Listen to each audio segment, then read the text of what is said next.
Hello everyone. In this video I'm going to show you how to use the cross-reference in Microsoft Word. Sometimes people would like to add the cross-reference for their documents. Cross-reference means particular keyword guide you to move the brief description section. For example, if you have a multiple page on your document and you would like to move the brief description from the particular keyword on the document, then you can add the link to move the brief description section by click on the particular keyword. Let's learn how you can set up this. In my Word document, I would like to add the cross reference for the particular keyword. So I would like to add the cross reference for this keyword. If I click on this, it will be move for the to amend default style section. So first you have to select the keyword, then you have to move for the insert tab, then you have to click on the cross reference menu. First you have to select the reference type. So here they have provided the different reference type as a number item or heading, bookmark, footnote, and many more options they have provided. You can use this option to provide the reference for the particular keyword. I would like to add the heading. If you select the heading, all of the heading listed in your document. So I would like to add the reference for this heading. So I have to select this. Then I have to select the insert as a hyperlink.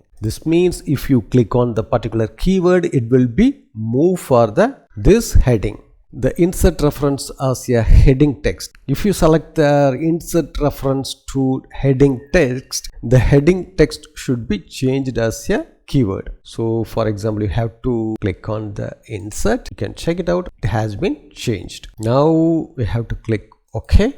Now the hyperlink has been enabled. If you click on this, it will be moved to particular heading. So you can also change the insert reference as a different type. If you would like to add the above or below, you have to choose this and select the heading, then you can add the insert. So if you click on this, it will be moved, but you have to select the text as a link style. You have to go to home, then you can change the link's color. That's it. So you can also add the underscore. So if you click on this, it will be moved for the particular heading. So in this way, you can add the cross reference in your Microsoft Word document. Thanks for watching this video. If you have any question, enter the comment section.